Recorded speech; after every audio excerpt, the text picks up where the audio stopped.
안녕하세요. 워싱턴 윤준혜의 윤주입니다. 결혼을 늦게 해서 이제 3개월 후면 늦가기 엄마가 되는 친한 동생이 하나 있어요. 일을 하는 워킹맘들은 임신을 아는 순간 희비가 엇갈리죠? 내 뱃속에 작은 생명이 자라고 있다는 신비감과 감동을 느끼는 것과 동시에 경단녀가 될지도 모른다는 불안감도 함께 밀려오니까요. 아기를 낳고 바로 일로 복귀할 수 없는 엄마들은 기약 없이 일을 그만둬야 하는 상황이 오죠. 아기를 따로 봐줄 사람이 없어서 쭉 일을 하기 힘들다고 생각한 동생은 얼마 전에 일을 그만두었다고 했어요.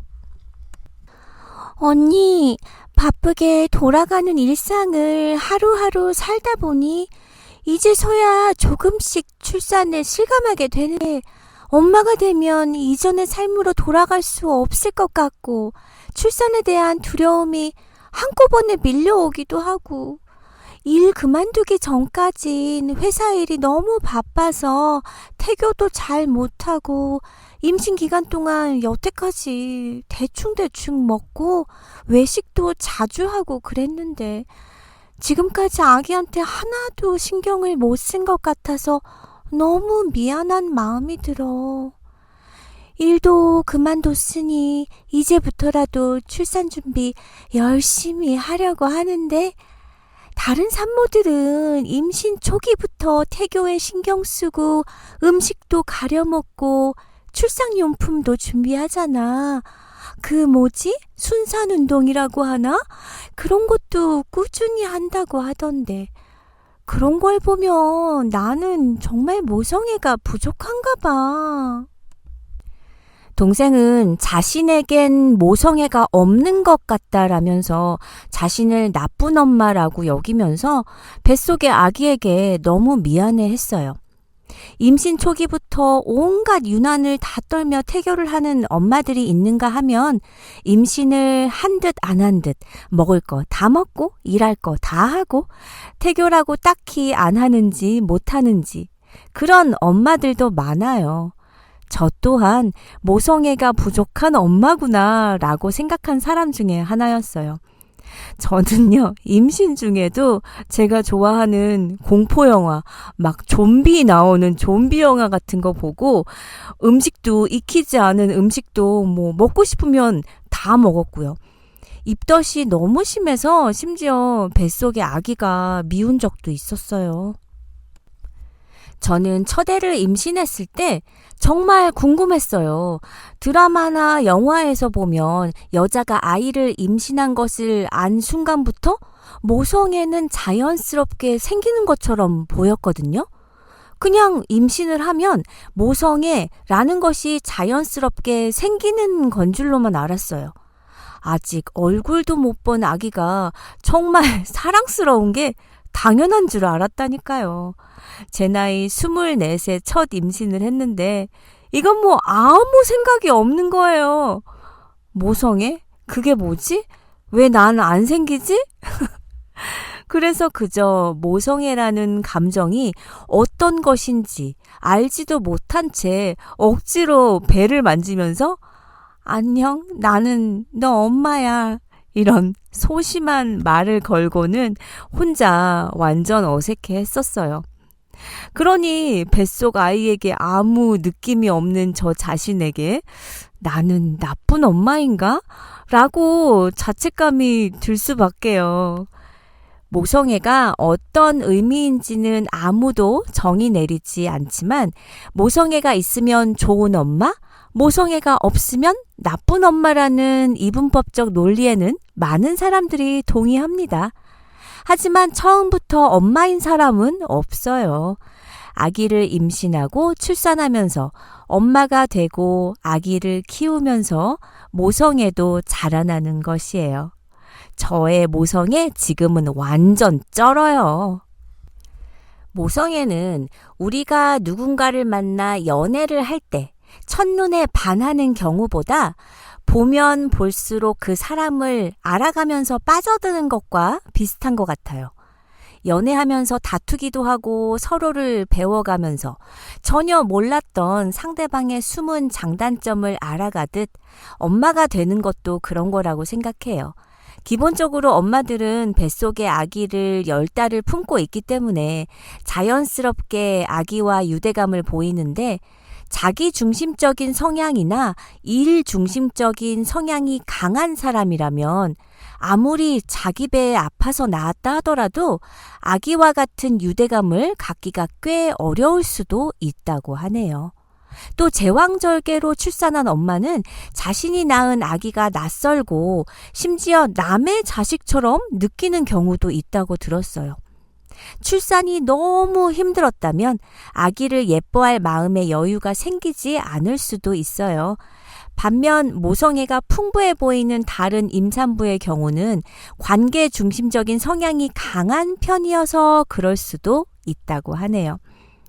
오래전에 남편의 후배 가족이 한국에서 캘리포니아로 놀러 온 적이 있었는데 그때 그 후배 와이프가 첫 아이를 낳고 자기 아내가 변했다고 서럽다고 저희 집에 와서 넋두리를 했던 적이 있었어요. 형수님도 아이 낳고 형은 뒷전 완전 찬밥이었나요? 오직 아이만 생각하느라 저는 완전 뒷전입니다. 아이 이유식엔 한우 넣으면서 저는 한우 맛도 못 봐요. 백화점 가서도 아이 옷만 사옵니다. 돈 아낀다며 제 옷은 절대 안 사주고요.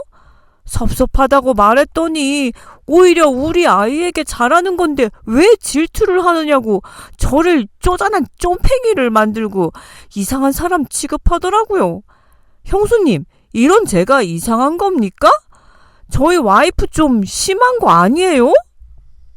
나만 사랑하던 아내가 아이를 낳은 후 모성애의 작동으로 달라집니다. 아이에게 에너지를 쏟는 만큼 남편에게는 소홀하게 되죠. 그런 아내에게 섭섭한 건 지극히 정상적인 감정일 거예요. 사람은 사랑을 받으려고 심장이 멈추는 마지막 순간까지 다른 사람을 유혹한대요. 질투는 유혹이 실패했을 때 나오는 감정이랍니다. 내가 너를 이렇게 사랑하는데 왜 너는 다른 이를 사랑하느냐? 이게 바로 질투인데요. 자녀만 위하는 아내 앞에서 질투를 경험한 남편들의 얘기는 주위에서 자주 접하는 레파토리예요. 아이가 냉장고에서 음료수를 꺼내 먹으려던 찰나 엄마는 유통기한이 하루 지난 걸 확인하고는 안 돼. 아빠 갖다 줘. 라고 말합니다. 제 아무리 마음 좋은 남편이라도 눈물이 핑 돌 수도 있겠죠. 하지만 모성애는 무죄입니다.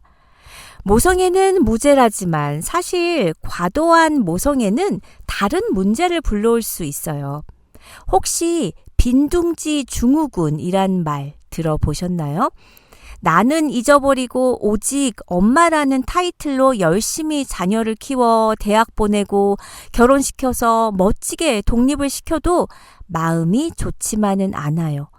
마음이 텅 빈 것 같은 허탈감, 우울감, 무기력감 등이 찾아오는 증상을 빈둥지 증후군이라고 합니다. 자녀를 위해 내 감성을 더 많이 투자한 희생적인 엄마에게 허전함은 더 크게 찾아오겠죠. 내리사랑은 이렇게 워낙 믿지는 장사인 거예요. 자녀를 위해 희생하는 모성애는 아름다운 것이고 자녀가 잘 성장하면 내 인생은 충분히 보상받아 행복할 거란 통념은 반쪽짜리 진실입니다. 어떤 효자도 엄마의 희생을 보상할 수는 없어요. 제 주위에도 유난스러운 모성애 때문인지 다 큰 자녀가 엄마 없인 뭘 혼자 잘 하지를 못해요. 이런 분들에게 모성애에 올인하지 말고 최소 50%는 자기 이름 석자로 살라고 전문가는 조언합니다. 새로운 제안을 한다면 에너지의 3분의 1만 자녀에게 쓰라고 권해드리겠어요. 에너지를 줄이면 혹 아이가 잘못되지 않을까 불안할 겁니다. 하지만 괜찮아요. 아이를 10명씩 키우던 시절에도 아이들은 잘만 자랐어요. 그 다음 3분의 1은 남편에게 사용하세요. 아이 출산 후에도 남녀로서의 관계를 유지하는 게 중요합니다.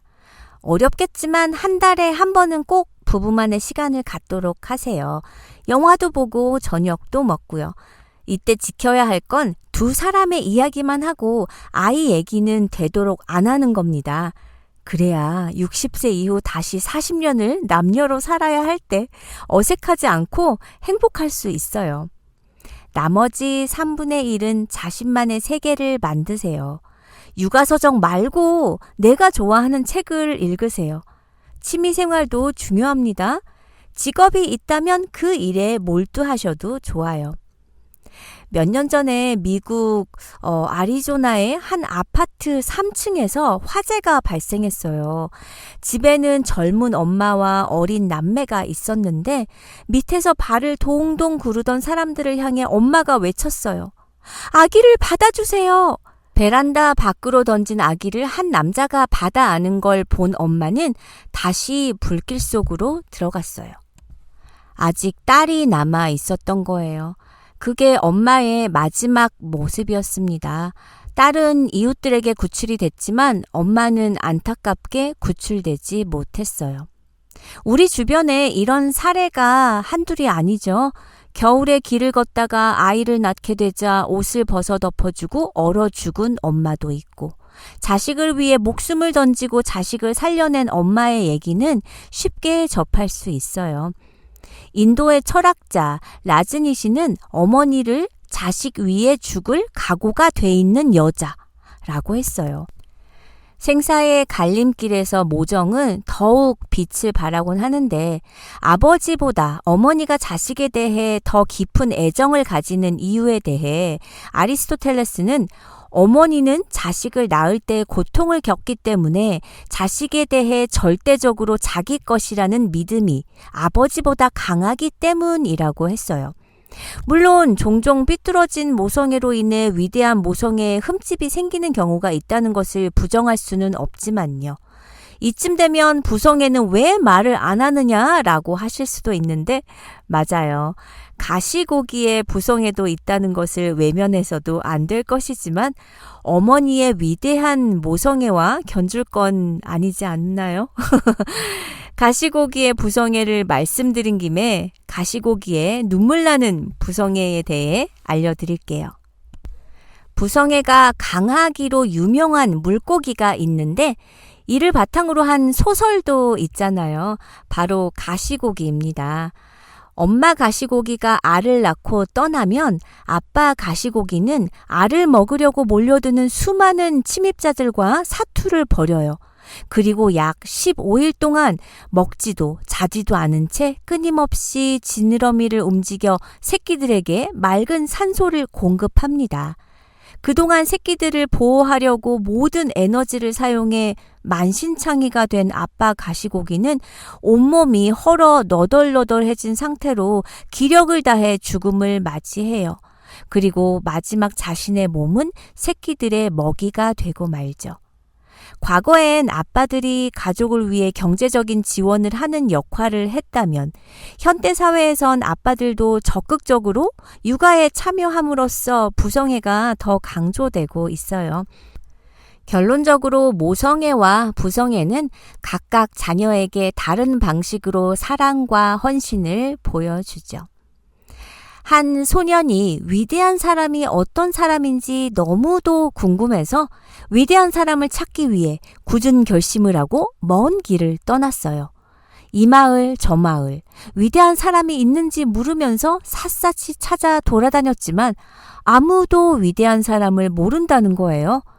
지친 소년이 주저앉아 쉬고 있을 때 숲에서 위대해 보이는 노인이 나타났어요. 소년은 드디어 위대한 사람을 만났다고 생각하며 노인에게 달려가 당신이 위대한 사람입니까? 라고 물었어요. 그러자 노인은 지금 당장 집으로 돌아가면 맨발로 뛰어나오는 사람이 있을 것이고 그 사람이 소년이 찾는 위대한 사람이라고 말하고 사라졌어요. 소녀는 마침내 위대한 사람을 만나게 될 것이라는 기쁨 속에서 몇 날 며칠을 걸려 고향 마을에 도착했고 마을 사람들에게 자신이 왔음을 알렸죠. 그러자 저 멀리서 맨발로 뛰어오는 한 사람이 있었는데 그 사람은 바로 소년의 어머니였어요. 신은 모든 곳에 있을 수 없기에 어머니를 만들었다라는 유대인 속담처럼 사랑과 헌신으로 자식들의 아픈 상처를 어루만져주고 세상을 환하게 비추는 등불은 위대한 어머니들입니다. 동서양을 막론하고 세상에서 가장 아름답고 가슴 뭉클해지는 단어는 어머니가 아닐까요?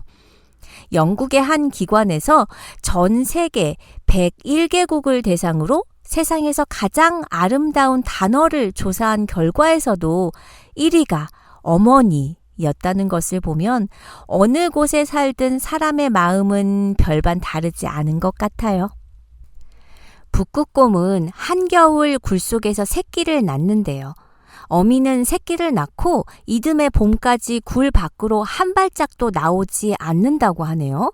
그러니 어미는 음식도 못 먹은 채 젖을 먹이며 새끼를 키워낸다고 합니다. 그렇게 봄이 되면 어미 북극곰은 몸이 바짝 마른 상태로 굴 밖으로 나오는데 배고픈 북극곰 어미는 굴에서 나오자마자 새끼들의 배설물을 먹는다고 해요. 다른 포식자들이 새끼 북극곰의 배설물 냄새를 맡고 잡아먹으러 오는 걸 막기 위해서라고 합니다. 동물들이 새끼를 지키려는 행동 연구는 인간인 여성에게도 모성 행동이 생물학적으로 내재해 있다는 주장의 근거가 되곤 해요. 희생의 상징이기도 하며 모든 것을 다 내주고도 더 줄 게 없나 하는 모성의 발원지 어머니라는 이름은 그 이름만으로도 가슴이 먹먹해지곤 합니다. 어머니와 모성애는 바늘과 실처럼 뗄 수 없는 관계라고 할 수 있겠죠? 청취자분들, 우리는 다음 시간에 만나요.